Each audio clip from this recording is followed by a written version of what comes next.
నమస్కారం. చెప్పుండ్రి సారు, ఇక ఎన్నికల హామీల సంగతి ఏంది? ఆ రోజు ఎన్నికల ముందు మేము ఒకటే చెప్పాం. ఒకటే ఏంది సారు, ముందేమో ఉచితాలు వద్దు అని మీరే అని, తర్వాత ఓట్లు వచ్చేసరికి నోటుకొచ్చిన హామీ ఇస్తారు కదా, ఫ్రీ ఫ్రీ ఫ్రీ అని. అవిటి సంగతి సముద్రంలోకి దిగితే తప్ప లోతు తెలియదని ఆ పరిస్థితిలో ఉంది. అంటే లోతు తెలవకుండానే లోతైన హామీలు ఇచ్చిండ్రా? మనందరం ఏ విధంగా ఇవన్నీ రివైవ్ చేసుకోవాలి. ఇప్పుడే రివైవ్ చేసుకోవాలంటున్నారు అంటే రింగు బోర్లిచ్చినట్టేనా? రింగు బోర్లిచ్చినట్టేనా? ఇవ్వాలంటే డబ్బులు ఎక్కడ ఈ ముచ్చట ముందే మీకు తెలియదా? విజనరే కదా మీరు, ఇప్పుడు ఇట్లా మాట్లాడతారు? వచ్చే కష్టాలకు కూడా మనం భరించాల్సి వస్తుంది. ఎందుకు భరించాలి? ఎందుకు భరించాలి సార్? మీకు ఓటేసినందుకు భరించాలనా? ఊకునేదే లేదు, మాకు ఇస్తానన్నయ్య అన్ని బరాబర్ ఇయ్యాల్సిందే. దానికోసం ఆలోచిస్తున్నాం. ఆశ పెట్టి ఓట్లేయించుకున్నది ఆలోచించేటందుకు కాదండి, ఆలోచించేటందుక. ఇది న్యాయమేనా మీకు? ఫస్ట్ మీకు అర్థమై ఉండాలి. అర్థమైంది, బాగా అర్థమైంది. మీరు ఇచ్చిన హామీలన్నీ చెవుల పువ్వులే అని స్పష్టంగా అర్థమైంది. ప్రజల కష్టం నవ్వులాట లెక్కనున్నదా సార్ మీకు?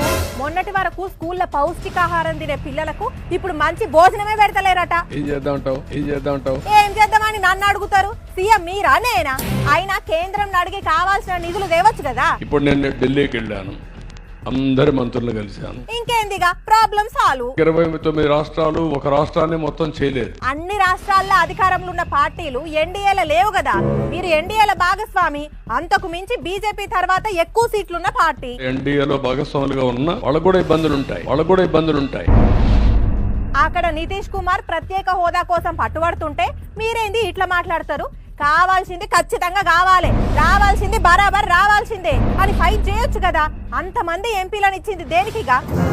4 మంది వేస్తే ఉండే 4 ఊడిపోయి. తెలుసు, అందరికి తెలుసు. మీ నాలుక తెలుసు, మీ కొండ నాలుక తెలుసు, మీ 2 నాలుకల ధోరణి తెలుసు. ఇది రాజకీయం. ఆ రాజకీయం కోసమే కదా ఒకప్పుడు మోడీని, అమిత్ షాను అనరాని మాటలని, మళ్ళీ ఇప్పుడు వాళ్ళతోనే దోస్తీ చేసి అంతమంది ఎంపీల బలం ఉన్నా ఏం అడగనిది.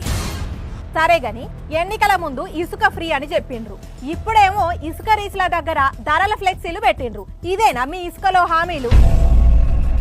ఉచిత ఇసుక ఇస్తామని చెప్పాము. ఒడ్డెక్కేదాక ఓడచంద్రన్న, ఒడ్డెక్కినాక బోడి చంద్రన్నైనా. ఇక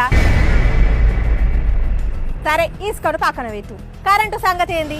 గాన్నేమో అడుగుతున్నాడు, దానికి జవాబు చెప్పుండ్రి. సార్ ఇప్పుడు టారిఫ్స్ పెంచకుండా నాణ్యమైన విద్యుత్ అందజేస్తా ఉన్నారు. అట్లాగే లాసెస్ చెప్పాను నేను. నువ్వు చెప్తున్నావు నాకు. అంటే ధరలు పెంచుతామని ముందే హింట్ ఇస్తున్నారా? అదే ఎన్నికలకు ముందు కరెంటు గురించి ఏమన్నారు మీరు? నాణ్యమైన కరెంటు రావాలంటే, కరెంటు రేట్లు పెరగకుండా ఉండాలంటే తెలుగుదేశం జనసేన రావాలి. అంటే గెలిచేదానిక ఓ మాట, గెలిచినాక ఓ మాటనా? గ్యాస్ ఫ్రీగా ఎప్పటి నుంచి ఇస్తారు? ఆర్టీసీ బస్సులో మహిళలకు ఉచిత ప్రయాణం ఎప్పటి నుంచి? అసలు స్కూళ్ళు స్టార్ట్ అయినాయి, తల్లికి వందనం అన్నారు, ఎప్పుడు పెడతారు ఆ వందనం? మరి బాదుడే బాదుడని అప్పట్లో బాగానే అంటారు కదా, ఎప్పటి నుంచి ధరలు తగ్గిస్తారు? పెట్రోలు, డీజిల్ ధరలు కూడా ఎక్కువ అంటారు కదా, వాటిని ఎప్పుడు తగ్గిస్తున్నారు? ఇవన్నీ కూడా ఫైనల్ గా తీసుకొని ఏం చేయాలో చేస్తారు.